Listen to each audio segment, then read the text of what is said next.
Hey there, island dreamers, locals, and anyone craving a slice of paradise. Welcome back, or welcome for the first time, to the Fun and Key West podcast, where the vibe is always laid back, the stories are salty, and the drinks, well, they're definitely frozen. I'm your host, Michelle O'Connor, your unofficial tour guide to the Conquered Public. Whether you're planning your first trip, your fifth trip, or you're just daydreaming about trading the cubicle for the ocean breeze, you are in the right place. Here's the deal. This podcast is your insider's guide to all things Key West. We're talking where to eat, hello, conch fritters and key lime pie, where to drink, spoiler alert, there will be rum, where to stay, and all the quirky, wonderful things that make Key West the one-of-a-kind paradise we all love. Plus, we'll keep you up to date on the latest happenings, festivals, events, maybe even the occasional Hemingway lookalike sighting. And just to keep things spicy, we'll be bringing on some amazing guests now and then, locals, business owners, and people who know the island like the back of their sandy hand. So grab your flip-flops, pour yourself a cold one, and let's escape to the island state of mind together, whether you're tuning in from your hammock or your commute, while wishing it was a hammock. We've got all the Key West goodness coming your way. Thanks for being here. It's going to be a lot of fun in Key West. Let's dive in. Happy Historic Marker Monday, my fellow history lovers. I'm Michelle, and today we are diving headfirst into a story that is so quintessentially Key West, it practically sweats rum and swaggers. We're talking shipwrecks, treasure, and a mad dash for cash that was part NASCAR, part Pirates of the Caribbean, in a building so beloved they moved it with donkeys. Because of course they did. This isn't just any old building. It's the old Custom House. Before it was the charming inn and home to the iconic smallest bar on Duval Street, it was the literal center of the wrecking industry, the very industry that made Key West one of the richest cities in America. So get ready to hear how a tiny island became a treasure hunting powerhouse and how a little wooden building played a huge role in the wild, rule-bending past. Let's get into it. Welcome to another episode of Historic Marker Monday. Today, I am exploring the old Custom House. I'm Michelle with Fun and Key West, and if you are watching me live, thank you so much for tuning in. If you are listening on the podcast, thank you for listening, and of course, hit subscribe so you never miss an episode. So, what we're looking at today is the old Custom House. When you come into Key West, the Custom House is that big red brick building. That's the new one. We're going to the old one, which is located over at 124 Duval Street. And this one, if you've ever wondered where all of the history of wrecking and all that fascination with shipwrecks and treasures started in Key West, well, that is the place. I'm going to paint the scene for you. The Florida Keys has, 200 miles of coral reefs, shoals, and hidden hazards, and it's a paradise. But for sailors, it's like trying to drive through a neighborhood filled with speed bumps that are hidden and underwater. And what ends up is you ended up with a lot of shipwrecks. And by the 1800s, this was almost a weekly event. Before that, you had the golden age of Spanish treasure galleons. Think 1500s and the 1600s. And those treasures are still there today. A lot of them are, and that's what fueled all of this treasure hunt. But by the 1840s, and we talk about this a lot in some of our other episodes of Historic Key West, is wreckers were people who went out after a ship wrecked, and they were able to, first, by code and by law, they were obligated to save any sailors aboard, and then they could salvage the treasure or the goods that were on the ship, and then they could take it into port, and that was theirs to keep and sell, and that is how the economy of Key West was booming in the late 1800s. So by 1840s, like I said, you had about a shipwreck a week. And so if you were living in Key West at that time, imagine this. You are fishing, maybe working in your store, bartending, doing something. And word hits the island that there's a wreck off the reef. And suddenly, everyone drops what they're doing and they sprint for their boats. And that's how the wreckers made their money. They got to the ship first and they were able to claim it. There's other accounts that in the morning, ships would go out and they would scatter themselves across the reefs, and then they would move one direction or the other until they could not see a ship, and then they knew another ship had wrecked and they needed to continue to go that direction. Either way, this was like, I don't know, it'd be like NASCAR meets Pirates of the Caribbean, right? It was a mad dash, and there was a lot of treasure and money to be made. And there's a lot of tension out there. Where there's treasure, there's trouble, right? Those Pirates of the Caribbean movies often harken back to the troubles that come with all of that. So, of course, because there's trouble and there's maybe a thought of a pirate or two out there, the law steps in. And in 1825, Congress passes laws saying all salvaged goods in U.S. waters had to be brought to a U.S. port of entry.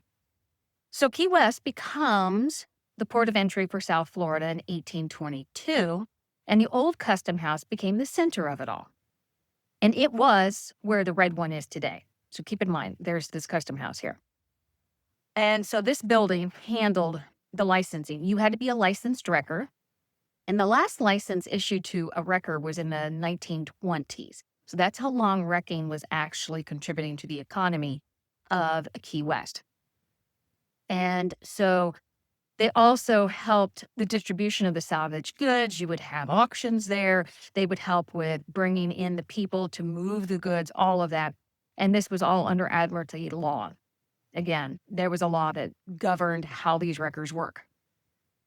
If you found the treasure, this was the place that you brought it. You brought it to the customs house. And you hoped that Uncle Sam didn't take too much of their cut. By the late 1830s, this is a fun fact, wrecking accounted for up to 80% of all goods exported from Florida. So when you love a building enough, you're not going to get rid of it when it no longer serves your purpose. You're going to move it, right? That seems to be the history in Key West. So about 1891, the government had outgrown the small structure of the old custom house, and then they built the new one, which is the one today. But in true Key West fashion, they moved the old custom house with rolling it on timbers and pulled by donkeys, because why not? You're in Key West. And it's, if you think about it, Key West, because there aren't a whole lot of foundations like you see everywhere else, these houses could be lifted up and easily moved because they weren't structured into a foundation. But they moved the old custom house to its current location, which is 124 Duval Street. Today, that is the Custom House Inn, and next to it is the Smallest Bar. I'm sure some of you have, if you've been to Key West, explored the Smallest Bar. It's iconic, it's fun, it's cool to go in, and it's just this, I think there's 3 bar stools in there, 2 or 3. Full bar, you can walk in. It is the smallest bar, but you have the Custom House Inn, and it is a very nice place to stay if you're able to get a room there. But this harkens back to the history of the Custom House and the purpose that it served. It's not just about the shipwrecks. It's what built Key West at that time. The wrecking industry made Key West, as we've talked about before, one of the richest cities in Florida during the 19th century. And the wreckers provide a story of risk and resilience, and it's all wrapped up in this mischievous streak of, were they pirates? Were they wreckers? Were they doing what they were supposed to be doing? I don't know. There's lots of stories to be told, right? I think it ties in today, the island's adventurous spirit, its rule-bending spirit that still lives on, its art and its architecture, and, well, of course, the happy hours, right? Because wreckers needed to come back and celebrate their finds. So I encourage you as you walk by and either grab a drink out of the Smallest Bar or consider staying at the Custom House Inn. It's a history. And imagine that small structure was where the large red one was. That served its purpose until it didn't. But you can see by the size of the new one how important wrecking was to Key West and why the building had to be so big. Today, that building is part of a museum. You can go in and see rotating exhibits. But be sure to walk by 124 Duval Street and check out Custom House and think about all of the history and the stories that are probably attached to this place today. I'm Michelle with Fun in Key West, and this is what we do every Monday. We explore these historic markers that you find throughout Key West, and I've always encouraged you to stop, read those markers. You never know what you're going to learn. And it's a way to really understand the history of Key West, its birth, its survival, its ebbs and its flows financially. And yet it's still here today. And it's a place we all love, or it's a place we all are yearning to visit. If you are yearning to visit through books, be sure to sign up for our book club. We offer a free book club that has a private Facebook group. Every month, we explore a book that has something to do with Key West or the Florida Keys, some sort of connection. We also have this really cool VIP club that is this awesome growing community. Every month you get a digital magazine, and in that magazine there are signature cocktails that relate back to the book we're reading, a Spotify playlist that you can listen to while you read the book or enjoy your cocktails, and some other really fun things. Plus, you get input on some other books we're going to read and lots of other things. Input on what we should make in our store. It's amazing. Finally, head over to FunInKeyWest.com, learn more about these historic markers. There's a self-guided tour over there, and sign up for our happy hour list because that gets you on our newsletter. And that gets you the opportunity to answer a trivia question every week. That gets you in a drawing to win a Key West surprise box every month. I'm Michelle. Thank you so much for stopping by. I really appreciate that you guys spend a little bit of time with me in the morning. And I hope you enjoy the rest of your Monday. You guys have a great one. We'll talk to you later. And there you have it. From the chaotic hub of the wrecking industry to a cozy inn right next to a bar that fits like 3 people. If that's not a Key West glow up, I don't know what is. It just proves that in Key West, every single building has a story, and it's usually a wild one. Thank you so much for spending time with me today as we explored another historic marker. It really is the best way to understand the island's crazy, resilient, and adventurous spirit. If you're ready to discover more of these hidden histories for yourself, you know what to do. Head over to FunInKeyWest.com for self-guided tours, our awesome book club, and so much more. And hey, if you love this story, do me a favor and hit that subscribe button. It lets me know you're enjoying these deep dives and helps others that are Key West lovers find the show. Until next time, keep exploring and always, always read those plaques.